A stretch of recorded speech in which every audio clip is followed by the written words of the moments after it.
Hi, and welcome to the Living My Life Like It's Golden podcast. I'm your host, Louisa Larado.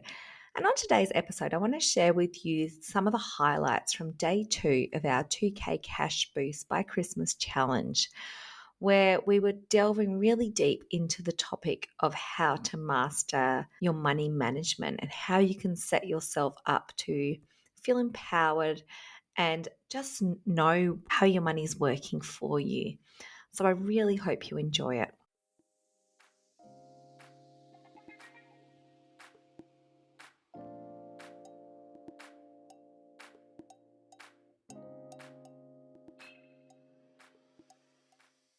So over the next couple of days, we're looking at ways that I can help you get towards that $2,000 goal in time for Christmas. And it's just less than 2 months away, about 8 weeks. I think it's 8 weeks and like a couple of days until Christmas. So it is soon and it's going to come sooner than we realize. It always does. I find this time of year, it just flies.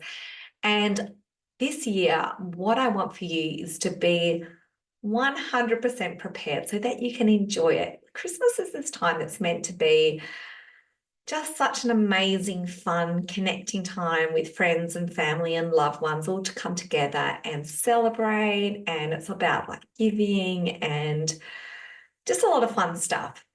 And Christmas growing up always used to be my most favorite holiday of the year. Like I could not wait for Christmas.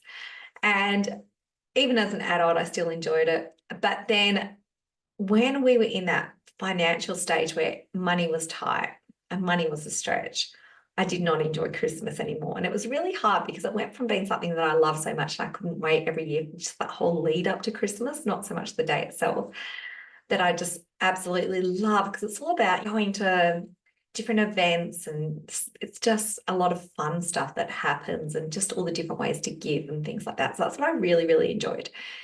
And when money became a struggle for us, when money was hard, when money did not flow with ease to in our lives, and we had all these barriers that I sort of spoke about yesterday, what I found was happening was that money all of a sudden was putting that roadblock onto the joy of Christmas. So instead of loving Christmas, I started absolutely just hating it, not looking forward to it in any way, didn't want even to think about it. I put off buying presents literally until the last minute because it was just something I didn't want to have to deal with.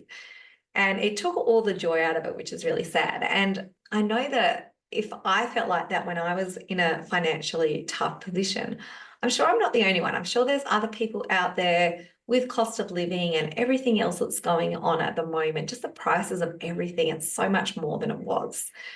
And it can be a lot harder for people. So I want to give you the knowledge so you can empower yourself to be able to set yourself up for success this Christmas. So if you start planning now, you've got 2 months to go. What you're going to be doing is you will start having the tools in place and the steps that you need to take just to not only reach that $2,000 goal, but have that money as that buffer to get you through that season. So it's not like you're having to say no to fun events that are happening or you feel restricted when you go to buy gifts for your loved ones. You know that money is already there. And it can be a sort of a tempting time of year where you just think, oh, I'll put it on the credit card or I'll use Afterpay and I'll worry about it in the new year. That can be that problem then. And then you have that dreaded, like, I call it like the post-Christmas hangover where you've got all this debt that you've accumulated that doesn't feel good.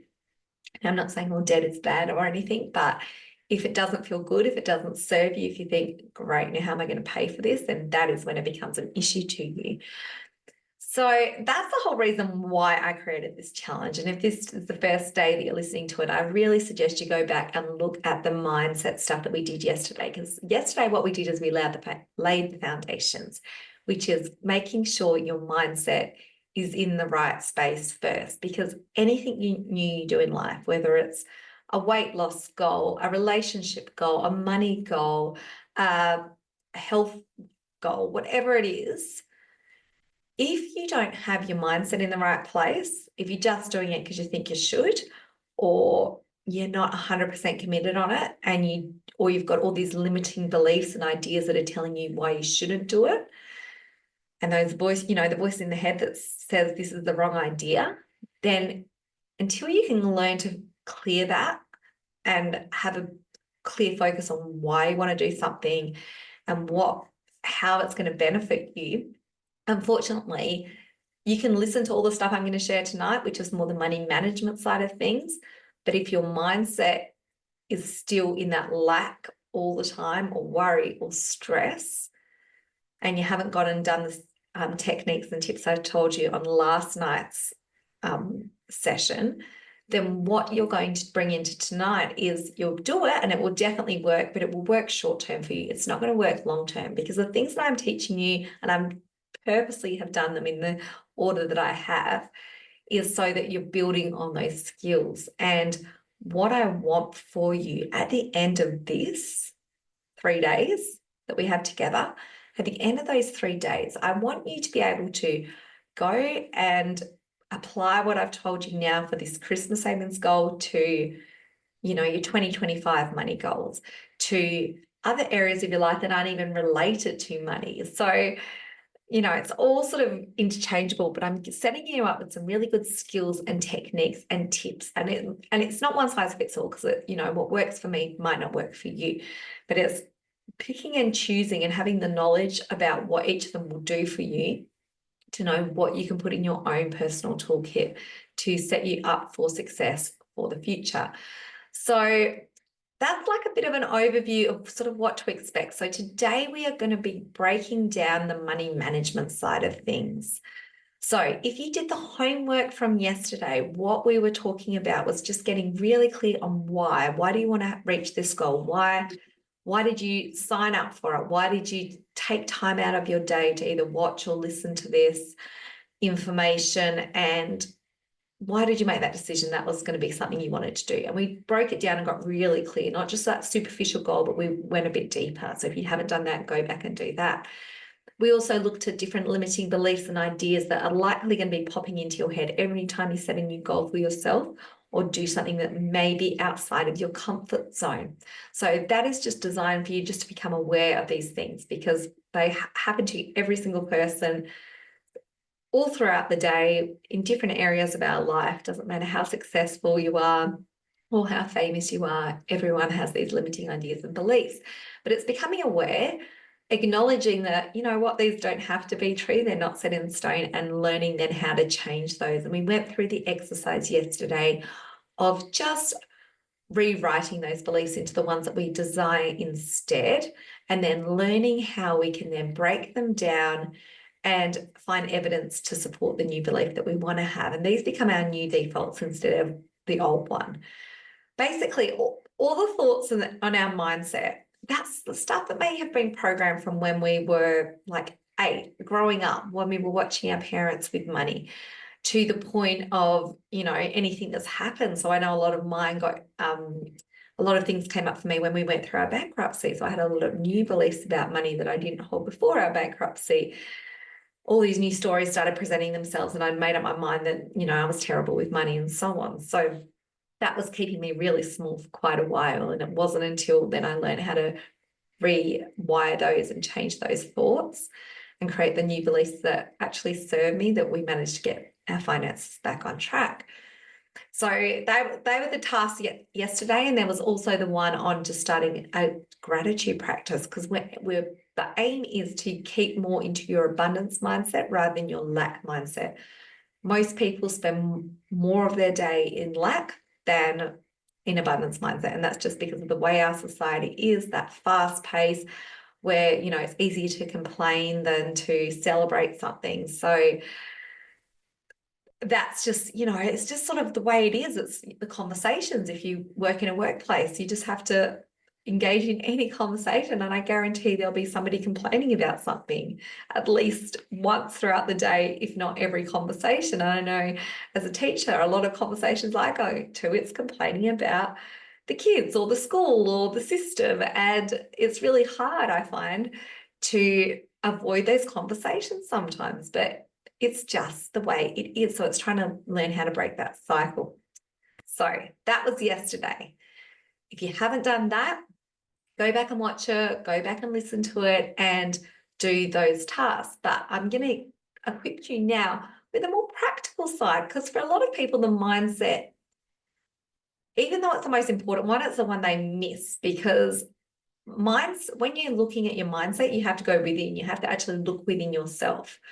Most people just want the concrete, practical strategies that are going to solve their problem without having to change anything within themselves, without having to step out of their comfort zone, without having to reflect and think, actually, where am I not doing so well? Because it can be confronting. It can be really confronting to look within.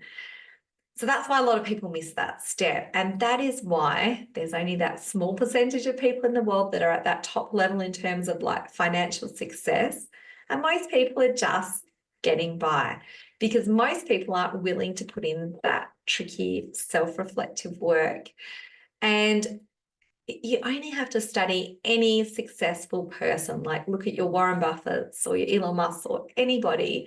They all tell you what a big part the mindset plays in their success, and having these beliefs, and they think a bit differently outside of the box and not conforming to everything that society, I guess, is telling us that we should be doing. So today, though, I'm going to give you the practical stuff, how you can master your money management. So you'll probably find this a lot easier than yesterday's session. It's going to be really practical. And all the things I'm going to tell you will work for you, because it's going to break it down really easily. But if you want, like I say, that long lasting, go back and do the mindset work. And this is what I started with in my own personal money journey after our bankruptcy, when I was trying to figure out how to just get everything back on track. I started with this step, which was money management. And it definitely worked. It definitely improved things. But I still didn't find I was getting ahead enough until I put all of the things I'm going to be teaching you together, all of the different components, not just this on its own. So if you do the things I'm going to tell you tonight, you'll definitely see some great results. But make sure that you're doing all of the things and not just this alone. So another thing I just want to touch on before I get into that practical things is we spoke last night about the importance of belief and just believing that you can achieve something. And a $2,000 goal I've chosen because I thought that it's something that most people can wrap their heads around. It's not too much outside of their comfort zone. It can be that time of year where I think people are tight. So 2,000 might be a little bit of a stretch for you. For some people, it might be nothing. But $2,000, I want you to trust the process. I want you to trust in yourself. And when we set goals for ourselves, we often find it really hard to trust that process because of all these beliefs. But I want you to compare it to Wi-Fi. So at the moment, you're watching this, and back, if you are a similar age to me, you would have grown up as a teenager where we had the internet was like first a big thing, and you had the dial-up internet, so you had to be plugged in, and you couldn't have the phone running while someone was on the internet, and if someone called you, it would like kick you off, and it would take forever to connect. And we can sort of get our heads around that because we can see the wires, it's connected to the phone line. It sort of makes sense. Wi-Fi, like we just trust that it works. I'm sure majority of people don't actually know exactly how Wi-Fi works, but we know that it's going to do the job the task that we set. If we want to watch a Zoom event like this, we trust that our Wi-Fi, that we've set up the router and all the different components correctly, and that somehow this magical signal is going to send to our internet and we can do all these things that technology allows us to do now. We don't judge it. We don't think, oh, well, it could work, but I can't see all the steps. I can't see the process of why it would work. So yeah, I don't trust it. I'm not going to bother using it.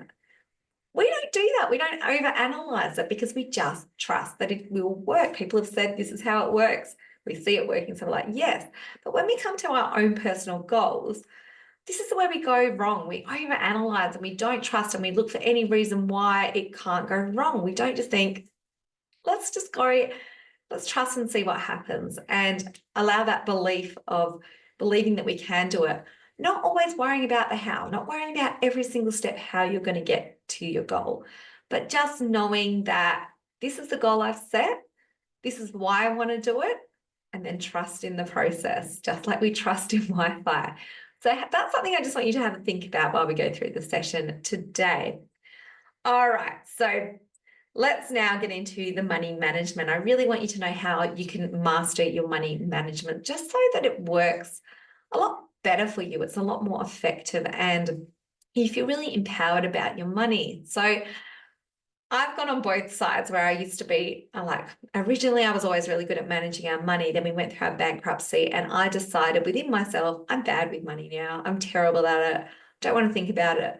So I just buried my head in the sand after our bankruptcy and I knew roughly what we had coming in for like getting paid and things like that. And I knew roughly what we had to spend on shopping and expenses and bills and all of that sort of stuff. But I didn't really give it any more thought than that. So what would happen was we'd get paid and, I would just hope there'd be enough money by the end of the month or until our next pay came in to cover all of the expenses. And if a bill came up, I'd pay it. But I wouldn't actually sit down and think, all right, this is how much I'm going to need this month. And what happened was we'd run out of money before our pay would come every single time. And, we just couldn't get ahead. We weren't able to save any money. We were living week to week. And that, we would eventually save up a little bit of money and then we would just have to go into that again because I didn't really have a clue of how our money was working because I just didn't want to think about it. And I remember this was the time where the Barefoot Investor book, if you've heard of it, became really popular. And everyone was talking about it. Everyone was telling me to read about it. And I was like, nah, don't even want to think about it. I already know everything I need to know about money and it doesn't work for me. So not interested. And so I was in denial about money. And this happened probably for about a year and a half. And it wasn't until I was like, you know what? I know all the stuff. I know that you need to have goals. You need to be striving for something. And if you're doing the same thing over and over, you can't expect anything to change. It just doesn't work that way. If you want change in your life, you actually need to change. So I just decided eventually, you know what, this is not working. We need to find a way to make our money work for us again. So the first thing I did was I went through all of our money and I went through and I figured out how much we had coming in, how much we were spending on things, and started looking into a few different ways. And the first thing that I did was I started to budget. And there's different ways people suggest budgeting. And the most common one, though, that you think of is, and this is the way that we tried it first, well, I tried it first, was to go through and allocate, okay, we're going to spend $300 a week on groceries. We're going to spend $50 a week on fuel. We're going to spend $200 a month on our electricity bill or whatever it was. So I'd allocate the exact amount to each account. And then I knew this is what we were getting paid. So then I could put that amount in savings and I could put that towards that bill and so on and so on. What the budgeting did is it really just set us up to fail and it kept you in that lack. So I do not agree with a strict budget in any way, shape, or form because it sets you up to fail. What a tight budget does is it confines you and you feel like if you go $2 over that your shopping budget, you're like, well, I've blown the budget already. And money's always changing. It's not a constant flow. You're never going to spend the exact amount on groceries every week, the exact amount of fuel every week. Things like some weeks you need to buy presents for people. Some weeks you go out and catch up with friends more than other times. You might have a different event that you're going to so that your expenses always fluctuate. There is no such thing as this month, this is all you're spending. And I know there are some people that live like this.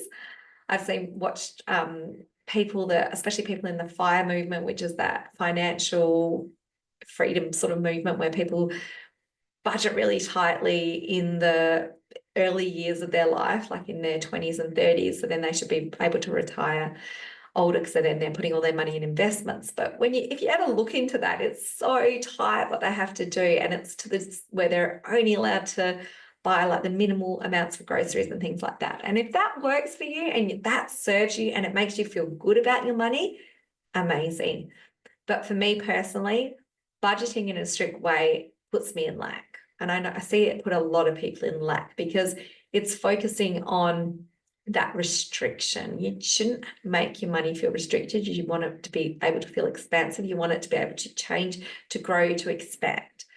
So definitely didn't agree with the tight budgeting. So what I did eventually then was finally read The Barefoot Investor. And that book was like the catalyst for how I manage my money. It's such a great read. So anyone that has never read it or never heard of it, go read it. It's by Scott Pape. And it gave me a really good understanding of money management because I thought I knew a lot about money. And I knew some things because we were big in investment properties prior to our bankruptcy. So I understood that sort of side of thing and like mortgages and things like that. I had a good understanding of. I had no understanding about shares or investing. And there was all these other areas that he speaks about in the book that just opened my eyes. So the thing that I took from his book, and I don't take everything that he says to be the way that you manage your money, because there's definitely parts in his book that I find just don't work for us. But as an overview, such a great starting point for people. And even just his weekly newsletter, I highly recommend you subscribing to it. Just really good insights and advice in there about money. But so what I really liked about him, his idea was how he sets up, you might have heard of it, the buckets. So you have different accounts for different things. And I sort of took it a little bit further than what he suggests. So he suggests initially you have your general expenses account. You've got like your bills account, and you have a couple of different savings account, one for a big goal, one for a smaller goal. And then you have your like splurge account, which is your money where you can just go out, spend on whatever you want. So it could be shopping for yourself, clothes, eating out, hobbies, whatever the extra things you want to do. So we did it. I stuck exactly to his strategies in the beginning, and it was really, really good, really effective. And we actually started saving quite a lot of money just by following his steps that he outlines in the book. But what I found now works for us. So we've got, I don't even know, we've got quite a few different bank accounts. But the reason I've set up so many different bank accounts is because I wanted my money to really work for me. So for me personally, we have our main account, our main banking account, which is just our day-to-day expenses. So that's all the things like shopping, fuel, if we go eat out, if we need like to buy presents or things like that. So they're just day-to-day things that pop up in your normal day that aren't like an every month or something that you know is always going to be coming. So I've got an account for that. Then I've got an account that's purely for my direct debit. So this is for my bills and things that come out monthly. So things like my phone bill, my electricity, different insurances like car insurance, home insurance, internet, health insurance. So all of those amounts, I worked out exactly how much I was spending on those amounts. And what I did was I put those numbers, calculated exactly how much I need each month. And then the day that our pay comes in, I transfer that amount for the month straight into that account. And I don't need to think about any of my direct debits. So now my money is working for me.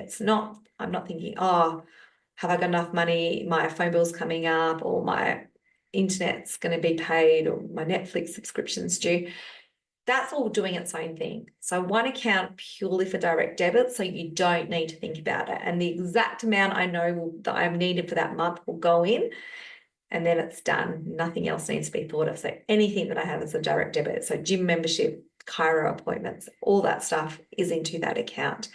Then I have another account that is for the other expenses that I know how much I'm spending, but it isn't like a monthly amount. So things like that are our council rates, vet bills like the dog's annual vaccinations and things like that.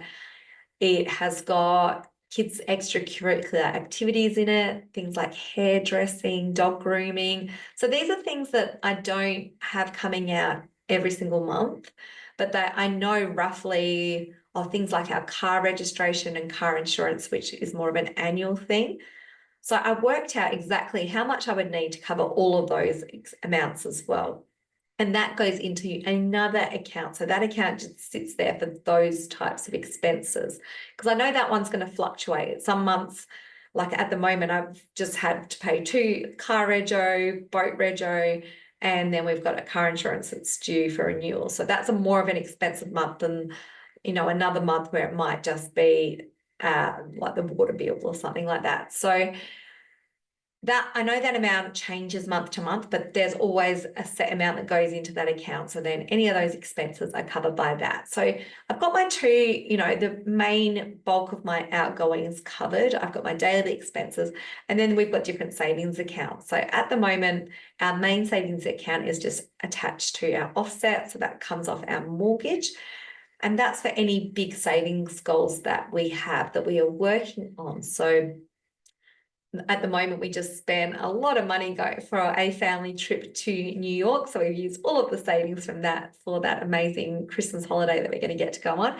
And now we're building that goal up again, ready for our next thing, which again is another holiday that we're hoping to go on in April with the family. So holidays are big on our priority list at the moment, but then we also have other savings account for different goals. So we might have some like for home savings, so projects that we want to do around the house. So an example of that at the moment, we want to put air conditioning in. So we've got an amount coming into that account. And then other short-term goals that you may have. So it might be this Christmas account that you're setting up. So you have that savings account where money goes to that just for that reason. And it sounds a lot to set up at first, and it can be a bit overwhelming, but once it's set up in this way for me, I just find it works so well because I know exactly where all my money is going. I know every single thing is being paid for. I'm never late to pay a bill because it's all set up automatically. I don't even have to think about it. So after the initial setup, it's like set and forget. And yeah, you just don't even think about it.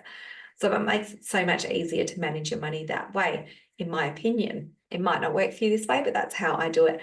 With the savings accounts, I definitely advise, especially for your bigger ones, that you set them up with a bank that you don't currently bank with, and make sure there's something that's like a high interest savings account with no fees. And that way you're less likely to dip into that savings for something. And what that does, because it's just those extra few steps. So normally if ING is our main bank account, and if all my savings were just with ING, I know it literally would take me 10 seconds to transfer that money. It goes straight over. However, with our ones that are from a different bank, sometimes, especially if it's over $500, it takes a couple of days to transfer that money into our account. So it's not something you can just do instantly. It makes you more mindful and think about it, and it's that psychological impact. Now, also in terms of having separate savings for separate amounts, originally we just had one savings account, which was for everything.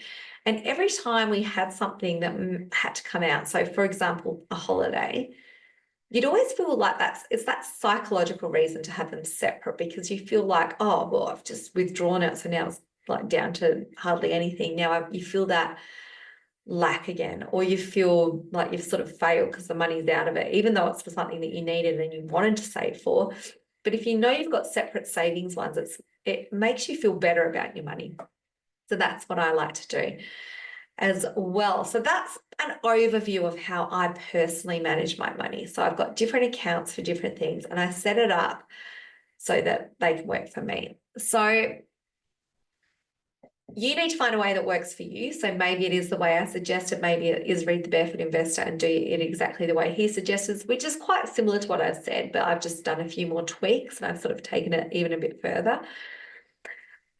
What all this does, it might seem overwhelming for you at first, but it's actually the reason that it's so vital to have this awareness of how much money you actually have coming in. How much money do you actually have roughly going out? Not exactly, just roughly.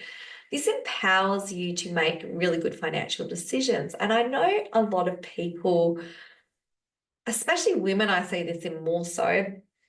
Actually, every single woman on my side of the family thinks they're bad with money. So they let, my mum let my dad handle the money. My sister lets her husband handle the money. And they've just made that decision. They're bad with money. They're better at it. So they're the one that's going to deal with it. And when we have these money conversations, they just don't have the ideas about their money. And I feel like it's really, money is, I know it's such an important part of our society, even though people are like, oh, it's not all about money, but it's something that our society values really highly. It's what we use as currency. I mean, money on its own, it's just something that we've decided that this has this value. It really is just its energy that we've put this value upon, and we use it to trade for goods and services. But it's it's not something that you need to be scared of, because when you have this knowledge about your money and how you can manage it, when you can take charge of your money, when you feel empowered and like what you're doing and confident to handle your money, then it's really going to change a lot of things for you, because it's going to help you reach any sort of money goals you have so much easier if you actually know how your money is working for you. If you're just sort of hoping for the best, like I was doing before, you're not going to get anywhere. You're not going to move to where you want to go. So become really aware of your money. And if you are not the one in your household that is managing your money, then do this together with your partner and become aware, create that awareness, empower yourself and inspire yourself to have that knowledge. So at the moment, it's hard though, because we were not taught this in schools. And I know to this day, like schools teach it a little bit more now, but it's not really something that we speak about a lot. Money is still like a taboo subject. Like, for example, if you were like deciding, I'm going to change my health, I'm going to go to the gym, I'm going to lose weight, I'm going to do this exercise plan, I'm going to do this meal plan, you'll tell people about it. You're not going to be scared or nervous. You're like, I've decided I'm going to turn my health around. You openly tell people about that. No problems at all. If you make a decision and think, I'm going to get my money on track, I'm going to have all these savings goals, I'm going to start working on, having this extra $2,000 for Christmas, or whatever your money goal is, are you going to go around and tell your friends and do a Facebook post about it? Probably not, because money, for some reason, we think it is this scary topic to talk about, that it is something that that's giving that money that power over you rather than you having that power over it. And it shouldn't be that way. Like, have conversations about money, be open about it. If you've got kids, openly discuss money with them. Discuss how you're managing it. Be that role model for them, because they need to learn it from somewhere. And like from me growing up, what I learned about money was I saw my dad just working hard. In our family, my dad worked really hard our whole life. He's a jeweler, and he would have a workbench at home. So he'd come home and he'd do all the work at home, and he would work, all day. And even to this point, so he was staying with us last week, and he would come in, he leaves for work at 6 o'clock in the morning, and he gets home at least 6 o'clock every evening. And that was it. My whole life, I remember him doing the same.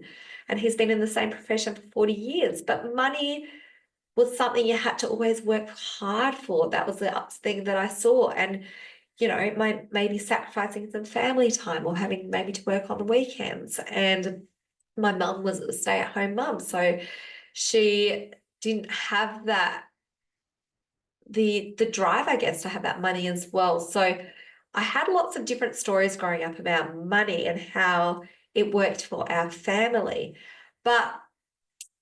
And it's likely that you've seen patterns in your own family. If you watched how they've had money, if you've had money, can be a big topic of like dispute for lots of people, or something that can cause a lot of problems in families and relationships. So if that's happened to you, then you might have those stories passed on to you too.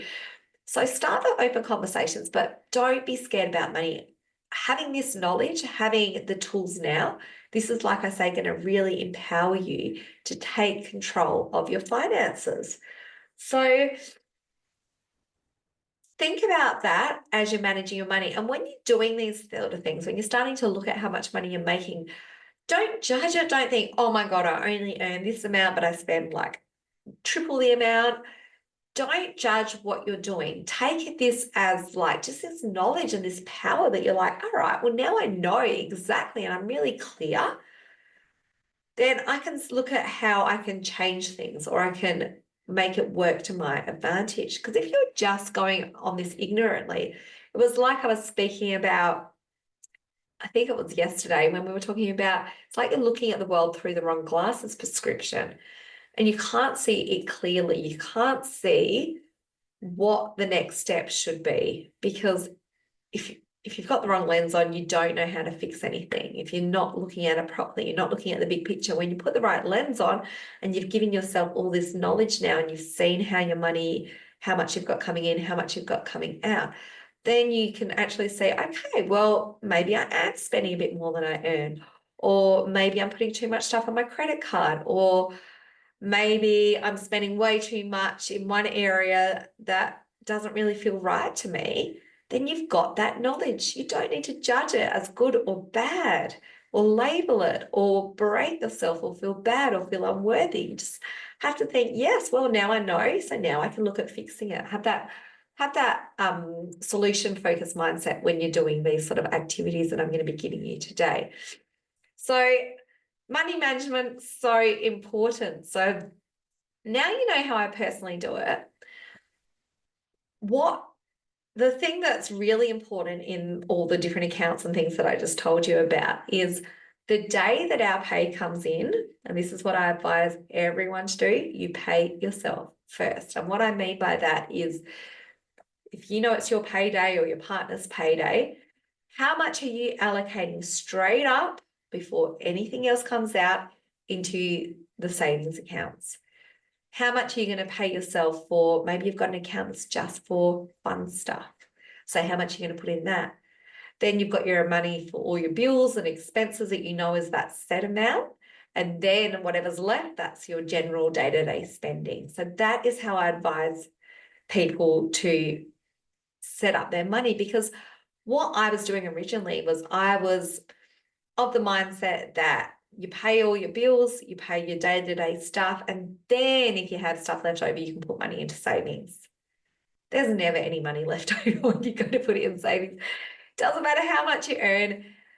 The more you earn, I always find the more expenses you have. It's that lifestyle inflation. I don't know if you've heard of that before, but what lifestyle inflation is people get these higher pay rises and then they start spending a bit more. So they might, instead of shopping at Kmart, now they might shop at David Jones or something. So they're upgrading all the time. And the difference is not always that much different, because all of a sudden you can only save the same amount still, or you're back to zero again. So lifestyle inflation is a real thing that happens very commonly. So if you look into that, so if you're paying yourself first, if you make sure savings are allocated before anything else, you'll avoid that falling into that trap and that happening for you. The next thing that is really important that I want you just to start thinking about when you are doing this, when you're sitting down and you're going through all your expenses, and this can take a bit of time, is to look for any expenses that you're paying for that actually don't serve you anymore. You're just paying for, and you sort of might have forgotten about it, or it's something that you liked for a while, but you don't like so much anymore. So it might be something you're subscribed to. I was subscribed to lots of different streaming services, and you think, oh, I'm not even using half of these, or anything that just doesn't feel good. So for example, another really big one was our internet. We'd lived in the house that we're currently living in now for about 2.25 years. And for 2 years, our internet was terrible. Maybe it was good for the first 3 months, and then it was terrible. The service was always bad. It was always dropping out. I'd always just have to connect to my phone. But I just put it off, and I kept paying for our internet. And I'm like, why? Every month I'd see it come out of my accounts, because they're all set up. I'd see it come in. I'm like, oh my gosh, I'm still paying for this service that is terrible. I'm not even getting a service. And it didn't feel good that I was paying for it. Like I'm a big believer in getting behind everything you're paying for and feeling good about every single expense you have. And what I mean by that is, let's say you had your electricity bill coming in. And especially when I used to live up north in Western Australia, your electricity bill would be like $1,000 for 2 months. So it's insane. So every time you see the power company logo, and you're like, oh my gosh, here we go. What's it going to be this time? And it's a lot of money. You think, how am I going to come up with this money? But what I learned is such good strategy is you have to get behind every single expense you have. Remember, you want that abundance mindset. You want to feel good about everything. So now when I get an electricity bill, I'm like, yes, I am so grateful because I'm paying for a service that I love, that makes my life like a million times easier. And we all know how much easier it makes our lives when we have a power cut, we don't have it, and we have to do all the things without electricity. And we're like, oh my gosh, everything's so hard. So just having that, being able to turn on a light, being able to have this conversation with you right now, wherever you are in the world, being able to, put things in my oven and all the little things, even open my garage door so I can get my car out and drive. All these little things. I'm so grateful. I'm so behind paying for my electricity. I'm so behind paying for my taxes because I get to drive on these great roads. There's great paths and parks for our family to enjoy, and I can ride my bike and feel good.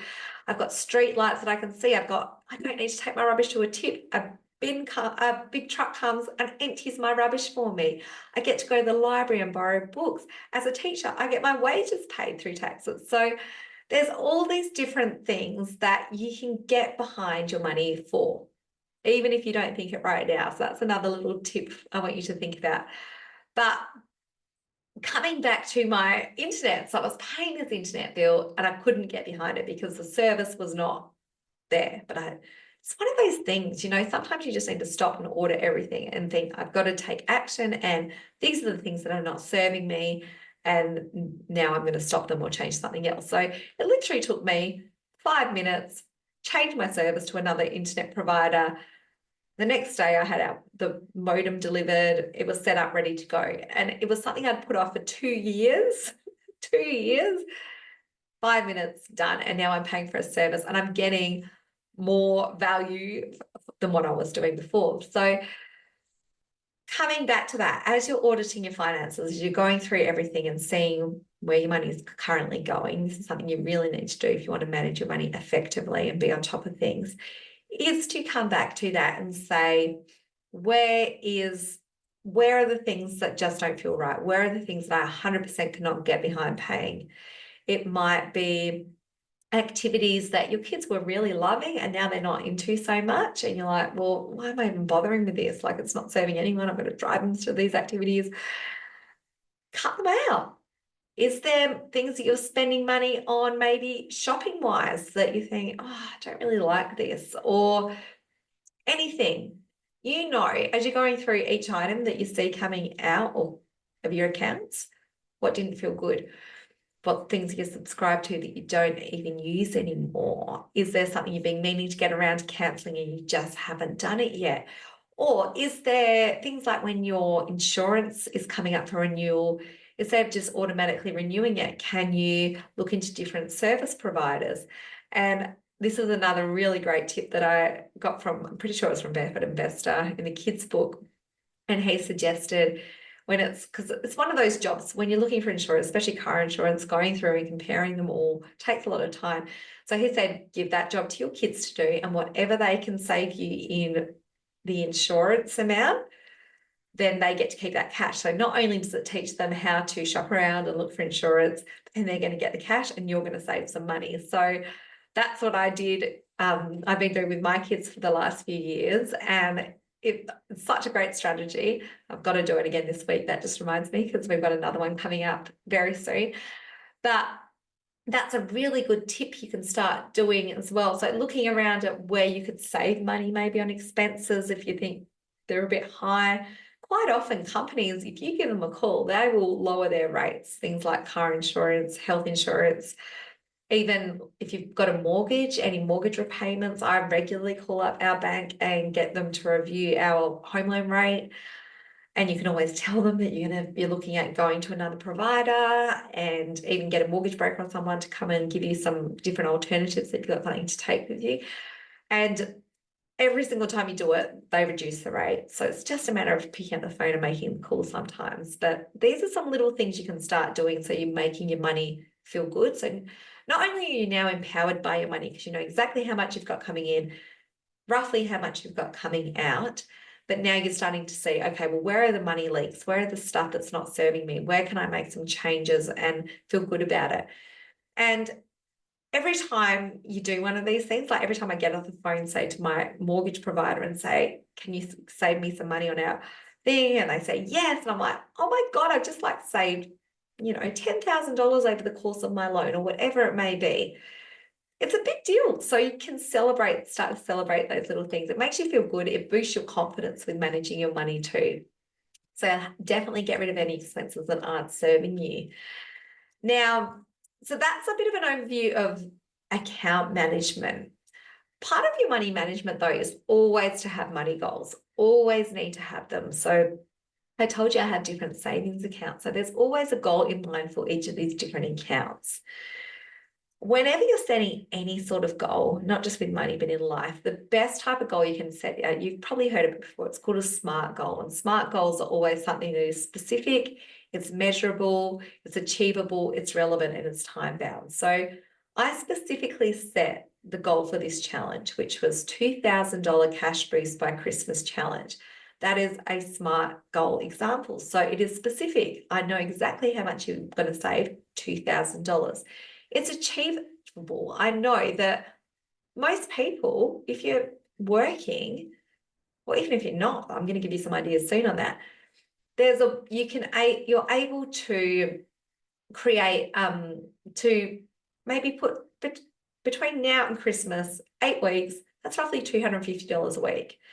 So most people might be a bit of a push, but you should be able to put $250 a week aside if you do all the things I'm going to tell you, especially tomorrow, to reach that goal. So it's specific, it's measurable. I can measure it because I know $2,000. It's achievable, it's relevant, and it's time bound. So I know the date, which is by Christmas. So that is a 2-month goal. I know that date. It's really, really clear.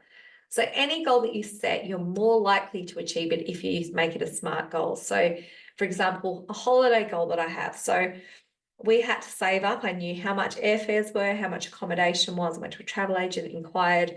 I knew when I wanted to go by. So I knew that was the amount I need to save up by this amount of time. So be really specific, but make sure they're achievable too.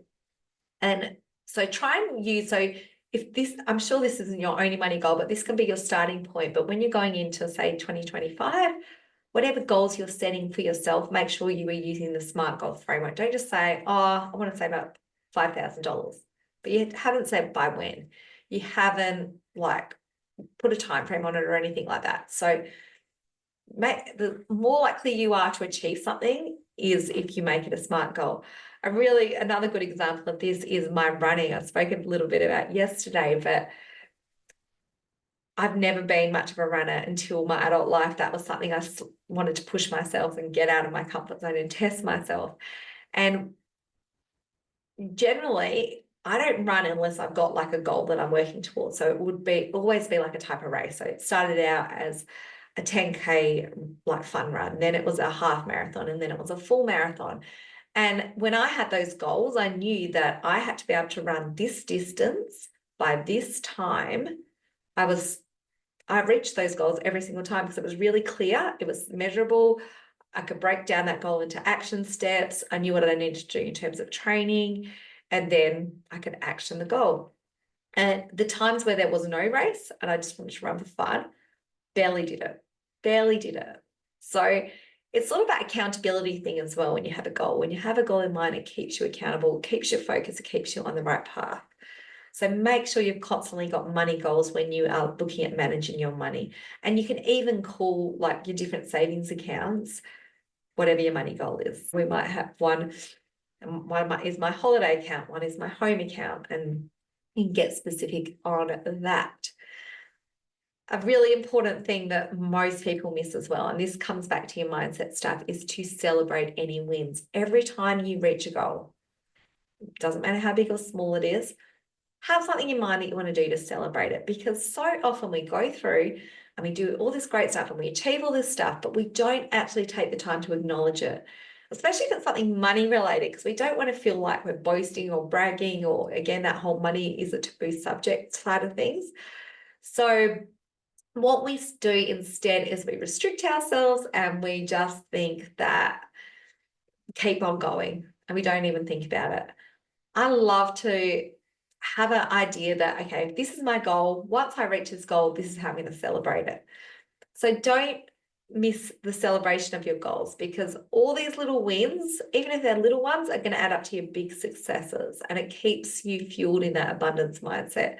Write them down and keep a record of all the different goals you've reached. Share with like a loved one or a family member or an accountability partner and celebrate together. Don't miss opportunities to celebrate your wins. That's so, so important when you're managing your money. Now, the last thing I want to touch on before we end our session today is, so we've talked about how we can manage money. Now, I want to open you up to some ideas on how you can create a bit more money in your life.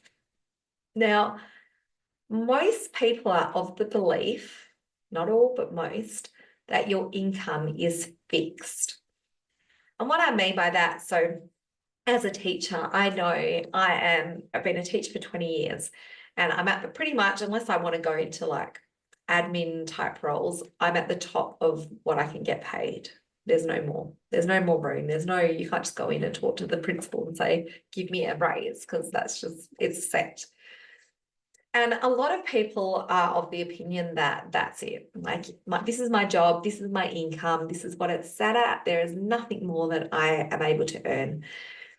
And if this sounds familiar to you, and it doesn't matter what job you're in, unless you're an entrepreneur, if you work for someone else, a lot of people think that we have these set incomes. I do not agree at all that there's such a thing as a set income. The only one that sets the income is you for yourself. So yes, in some jobs, like I said, my teaching job, I've reached the top level that I can be at with my income. So I need to then look for other ways that I can create additional incomes.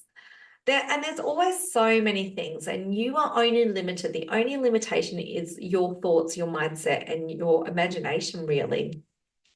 So as far as I can remember, that I've always created additional streams of income. And originally when I was younger, it was through investment properties. Then when I had kids, I started doing different like little side jobs as well. So I was always sort of had teaching in the background, but I did different coaching businesses. I used to run lots of workshops and retreats. I used to make things that I would sell at markets. I used to make and sell kombucha, which is a fermented tea drink, in the back room of like a little granny flat at the back of our house that we had. And I'd always have all these customers come every week and buy all this freshly made kombucha from me. And I'd go down to markets and I'd run workshops and teaching people how to make it. And I'd always had a range of things. It's literally my whole adult life. I can't remember ever just doing one thing. I was a dance teacher for a while. Did a bit of gym instructing for a while. Like, I've always had additional things, and I've never been closed off to the idea that this is my job and this is the only thing I'm going to do.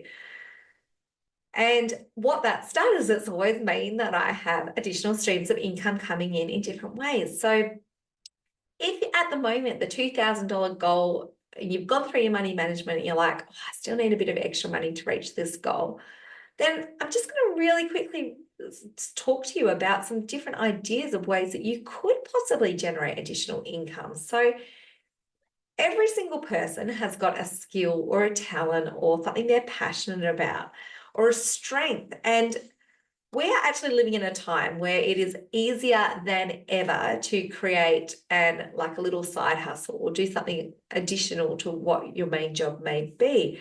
It's never been easier thanks to like technology. So you could do something on your own, like what just gave you a few different examples of what I did. I used to do tutoring as well. Being a teacher, I could then do tutoring. You don't even need to be a teacher to become a tutor.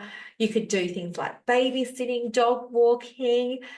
You could go and become like an Uber Eats driver or do Amazon deliveries, or there is literally no limit to other than what your imagination can tell you.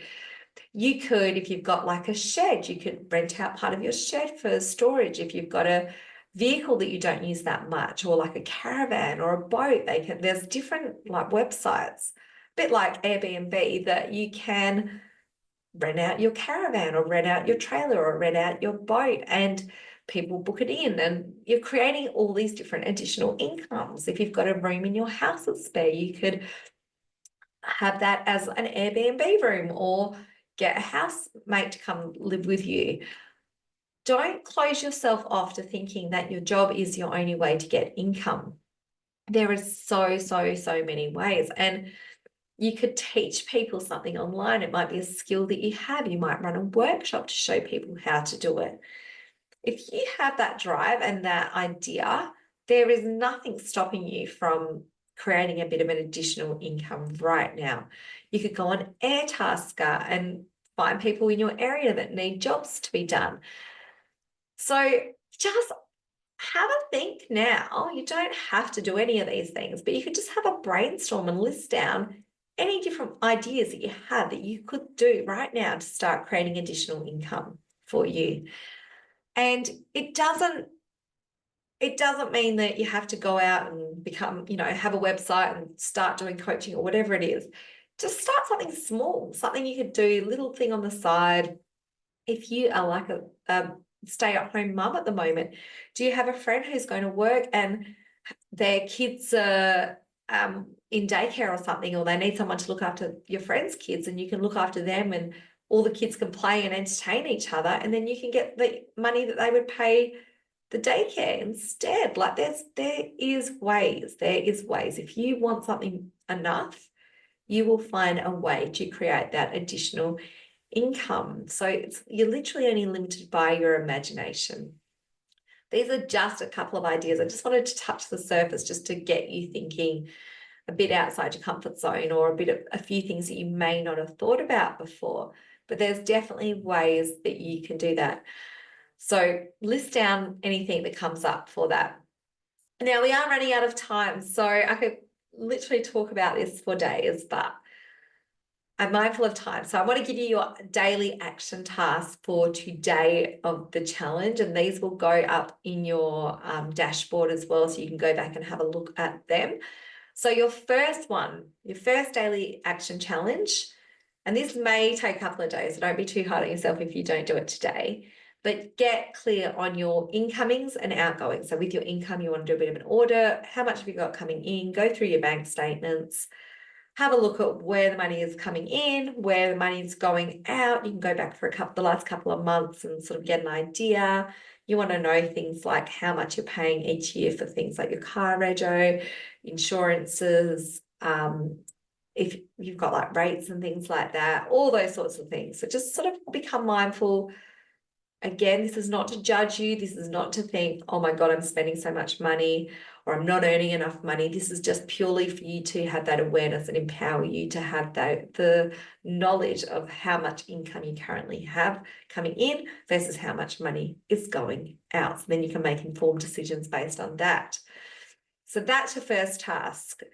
Your second one is, while you're going through these expenses, just note, you don't need to do anything about this yet, but just note down all the ones that don't feel good. When I was speaking about that, the ones that aren't serving you anymore, maybe things you don't use, they just don't feel right. You're not happy. You can't get behind paying for them. Don't do anything about it yet. I'll tell you what we're going to do with them tomorrow, but just write them down, list them down without any judgment. And the third action task I want you to do today is go through, or just have a think about those things I was talking about as additional forms of income.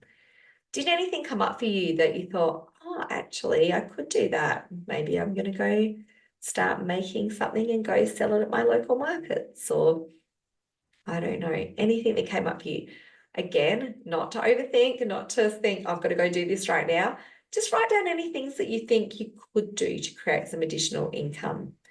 Don't need to do anything with them yet. I'll tell you tomorrow in our last night of the challenge.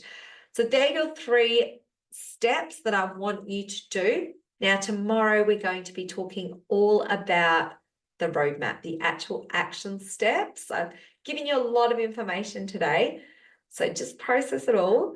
And tomorrow I'm actually going to show you the exact action steps, the roadmap you will need to take to make sure, I guarantee you will reach the $2,000 goal. Thank you so much for listening today. If you've enjoyed today's content, you can still register for the 2K challenge.